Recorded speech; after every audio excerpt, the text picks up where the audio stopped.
Bismillahirrahmanirrahim. Assalamu alaikum. Viewers, I am Dr. Muhammad Salim Iqbal, Deputy Controller of Examination, Assistant Professor of Surgery, Certified in Medical Teaching from University of Health Sciences Lahore, Research and Clinical Coordinator to Vice Chancellor Faisalabad Medical University Faisalabad, and Official Spokesman Faisalabad Medical University Faisalabad.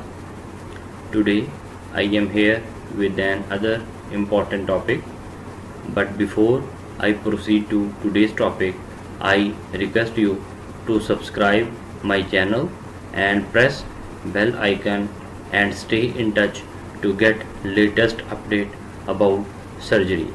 Today I am going to give lecture on hernia. What is hernia? A hernia is protrusion of an organ or viscus or a part of viscus through a defect or opening and weakness in the wall of cavity containing it into an abnormal position. How to classify hernia? Hernia can be classified into ventral hernia and dorsal hernia.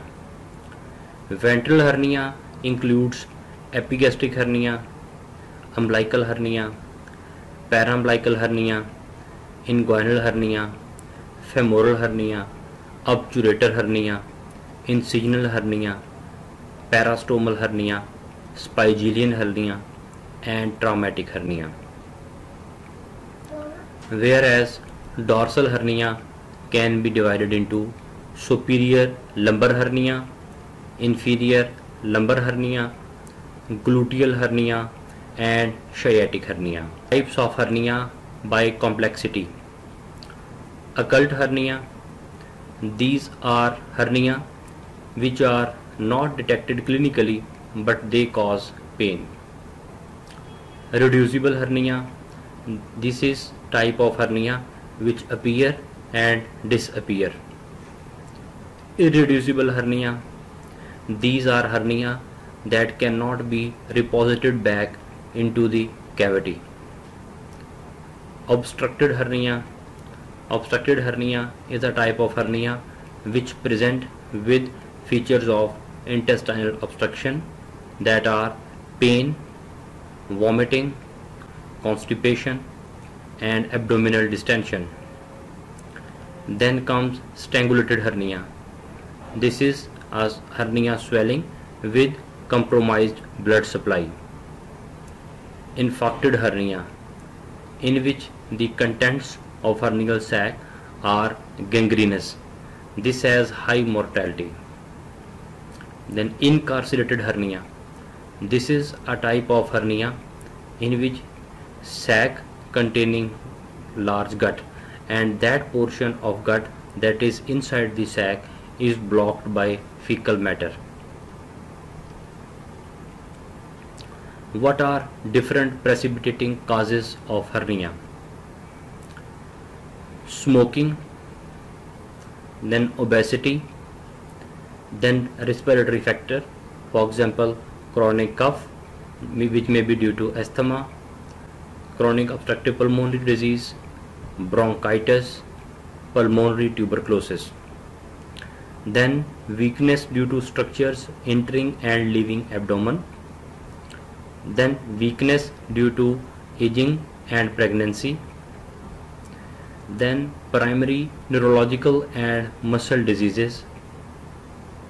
Then ascites. Previous surgery, for example appendicectomy which later on causes direct inguinal hernia.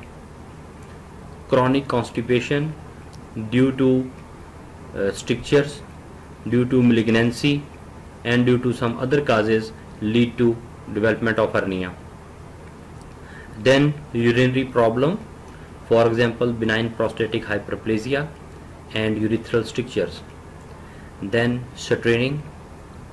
Then basic design weakness, developmental failure, genetic weakness of collagen, sharp and blunt trauma investigations. Hernia is diagnosed clinically. There is very less role of investigations, but sometimes supportive investigations are carried out. For example, plain X-rays, ultrasound scan to rule out ascites and other pathology inside the abdominal cavity, CT scan usually for incisional hernia, then MRI scan if there is some sportsman hernia or occult hernia, then laparoscopy if the patient present with severe pain and hernia is not clinically detected and we suspect that patient is having occult hernia, then laparoscopy is of good choice. Operative approaches to hernia. Principle of hernia repair. Permanent tension-free reinforcement of abdominal wall defect with suture or mesh. Three terms are commonly used in hernia surgery, that are herniotomy, herniorrhaphy and hernioplasty. Herniotomy is identification, separation, transfixation and cutting of sac. Herniorrhaphy is herniotomy along with strengthening of posterior wall with darning repair, that is figure of 8 repair with Prolene suture. Then hernioplasty. Hernioplasty is herniotomy along with strengthening of posterior wall with mesh. Mesh in hernia repair. Mesh in hernia repair can be used to bridge the defect, to plug the defect and to augment the repair. What are characteristics of mesh? Gross structures. Mesh can be woven, knitted or sheets. Mesh allows the fibrous strands to grow in between their threads so that the mesh become incorporated into host tissue after few months. Weight and porosity. Meshes with thinner strands, larger spaces, lightweight, large pore meshes are preferred as they have better tissue integration, less shrinkage, more flexibility and improved comfort. Types of meshes. Mesh can be a synthetic mesh. Synthetic meshes are made up of non-absorbable material, usually of Prolene. They have less tissue reaction. They are commonly used mesh. Biological meshes. These are expensive meshes. These are derived from human dermis or animal dermis, and these when supplied are broken down by host enzymes and later on these are remodeled into the normal host fibrous tissues. Then absorbable meshes. Absorbable meshes are made up of polyglycolic acids and these are used for temporary abdominal wall closure. Tissue separating meshes. These meshes have dual surfaces. One surface is sticky and other surface is slippery. The mesh surface facing towards muscles or parietal area allows dense adhesions formation and fibrous tissue ingrowth for integration of mesh, while the other surface facing towards intestine is slippery one and it prevents the adhesion formations. Positioning of mesh. Mesh can be placed just outside the muscle, that is onlay repair in subcutaneous plane. This has advantage of easy to perform and it has disadvantage that it has more chances of seroma formation and sometimes patient may complain of discomfort of feeling mesh. Then mesh can be placed within the defect, that is inlay repair. Then meshes can be placed between fascial layers in abdominal wall or immediate extraperitoneally against muscle or fascia, that is sublay repair. This has advantage that patient does not feel mesh and there are less chances of seroma formation, but this repair takes more time and there are more chances of hematoma formation. Then other option of placement of mesh is intraperitoneal placement. Brief overview of inguinal hernia. Inguinal hernia can be lateral, which is also called oblique or indirect, or medial, that is direct hernia, or it can be sliding hernia. Origin, it can be congenital or acquired. Then classification, European Hernia Society classification is applicable. Diagnosis, usually clinical, but sometimes radiological investigation may be done in special circumstances. And surgery, open surgery and laparoscopic surgery. Boundaries and anatomy of inguinal canal.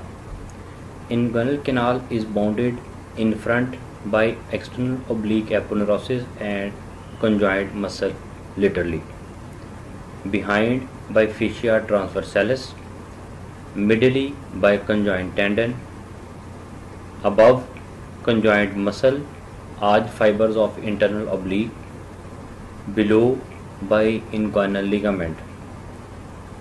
Superficial inguinal ring. Superficial inguinal ring is a slit-like opening in external oblique aponeurosis. Normally, it may or may not accept only the tip of little finger. Then deep inguinal ring. Deep inguinal ring is a U-shaped condensation of fascia transversalis. It lies 1.25 cm above midpoint of inguinal ligament at a point in between anterior superior iliac spine and pubic symphysis. Briefly about inguinal canal. In children, superficial and deep rings are superimposed and there is no obliquity of inguinal canal. In adults, inguinal canal is approximately 3.75 cm and it is oblique from lateral to medial side. In males, inguinal canal transmits spermatic cord, ilioinguinal nerve, genital branch of genitofemoral nerve. In females, its content is a round ligament. Inguinal canal in female is also called canal of Nuck. Hasselbalch triangle. Hasselbalch triangle is a triangular area that is bounded laterally by inferior epigastric artery, medially by lateral border of rectus abdominis, and inferiorly by pubic bone. It is the weakest point, having fascia transversalis and external oblique aponeurosis. Now, what are different inguinal defense mechanism? It is a natural mechanism to maintain strength of inguinal canal. It is by obliquity of inguinal canal, arched conjoint tendon, shutter mechanism of internal oblique, ball valve mechanism of Cree-Master, slit valve mechanism of intercrural fibers of superficial inguinal ring. Classification of hernia. European Hernia Society has recently suggested a simplified system for hernia classification. We have to document P or R for primary or recurrent hernia respectively. Then L, M and F. L for lateral, M for medial and F for femoral. Then defect size in finger breadth assumed to be 1.5 centimeter. A primary indirect inguinal hernia with a 3 centimeter defect size would be PL2. Briefly about differences between indirect inguinal hernia and direct inguinal hernia. This is a common viva question and a clinician should know these differences. Indirect inguinal hernia can occur in any age from childhood to adult, while direct inguinal hernia commonly occurs in elderly. In indirect inguinal hernia, there is a pre-existing sac. A direct inguinal hernia is always acquired. Indirect inguinal hernia is a protrusion through the deep ring. Herniation occurs later. Direct inguinal hernia is herniation through posterior wall of inguinal canal. Indirect inguinal hernia is piriform oval in shape, descends obliquely and downwards. Direct inguinal hernia is globular, round in shape, descend directly as a forward bulge. Indirect inguinal hernia can become complete by descending down into scrotum. Direct inguinal hernia descend down into scrotum is rare. Indirect inguinal hernia neck of sac is narrow and lateral to inferior epigastric artery, while direct inguinal hernia neck of sac is wide and medial to inferior epigastric artery. Sac in indirect inguinal hernia is anterolateral to cord, while in direct inguinal hernia it is posterior to cord. On ring occlusion test, the hernia will not show any impulse after occluding the ring, while direct inguinal hernia tests show impulse even after occluding the deep ring. Invagination tests show impulse on tip of little finger in indirect inguinal hernia, while in direct inguinal hernia it is felt over the pulp of little finger. Zeeman test shows impulse on index finger in indirect inguinal hernia, while test shows impulse on middle finger in direct inguinal hernia. Commonly, the indirect inguinal hernia is unilateral, but it can be bilateral, while direct inguinal hernia is commonly bilateral. Obstruction and strangulations are common in indirect inguinal hernia, while they are very rare in direct inguinal hernia. Sac should be opened during surgery in indirect inguinal hernia, while sac is not necessarily opened unless obstruction is there in case of direct inguinal hernia. Operations for inguinal hernia. This slide will show brief introductions of different types of operations. These are herniatomy, open suture repair, that is facial repair, for example Bassini, Shouldice, DeSarda, McVey. Then open flat mesh repair, for example Lichtenstein repair. Then open complex mesh repair, that is plugs and different hernia systems. Then open pre-peritoneal repair, that is Stupas repair. Then laparoscopic repair, total extraperitoneal repair and transabdominal pre-peritoneal repair. Then lastly percutaneous endoscopic external ring repair, that may be Lichtenstein or plug. Now I will briefly discuss about different types of repairs. Some are obsolete now, but they are important as far as theoretical point of view is concerned. Bassini repair. Sutures are placed between the conjoint tendon and inguinal ligament below, extending from pubic tubercle to deep inguinal ring. Classical Shouldice repair. It is a 6-layer repair that includes double bursting of fascia transversalis, conjoined tendon with ligament, and of external oblique aponeurosis. Then shoulderized repair was modified later on into the 3-layer repair and later modified into 2-layer repair. Desardas operation. In Desardas operation, 1 to 2 cm strip of external oblique aponeurosis is isolated from main muscle and sutured to conjoined tendon and inguinal ligament, reinforcing the posterior wall of inguinal canal. Then McVey herniorrhaphy, repair of inguinal hernia by approximating the transversus abdominis aponeurosis and conjoined tendon to Cooper's ligament. Then open flat mesh repair, loose sutures hold the mesh to inguinal ligament and conjoined tendon. Then laparoscopic repair.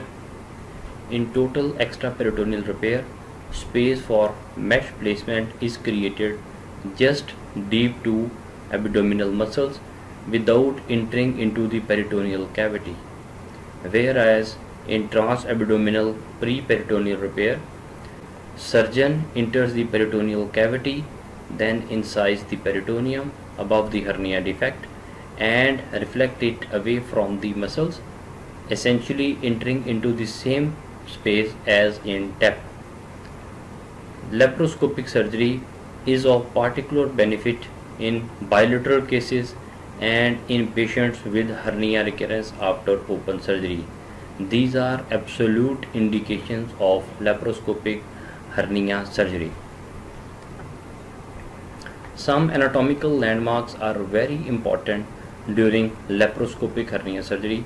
These are triangle of Dome, triangle of Payne, and corona mortis.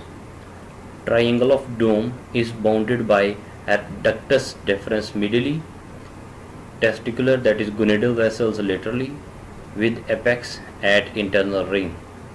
This is dangerous area in laparoscopic hernia surgery, as dissection may injure iliac vessels and cause torrential hemorrhage. Triangle of Payne. It is bounded superomedially by gonadal vessels and infrolaterally by iliopubic tract. Surgeon should avoid placing sutures to mesh in this area because it contains many nerves. Corona mortis. Sometime while separating fascia from Cooper ligaments may cause torrential hemorrhage, naming this condition as corona mortis. Usually there is an aberrant obturator artery which is sometimes enlarged, leading to the condition. In some persons, a pubic branch from inferior epigastric artery is usually enlarged and anastomosed with aberrant obturator artery, and when they are damaged during laparoscopic surgery, they can cause torrential hemorrhage in that area, leading to condition corona mortis. Emergency inguinal hernia surgery. Principle of surgery are same as in elective surgery. Open surgery is preferred when the hernia is irreducible or if there is risk of bowel infarction.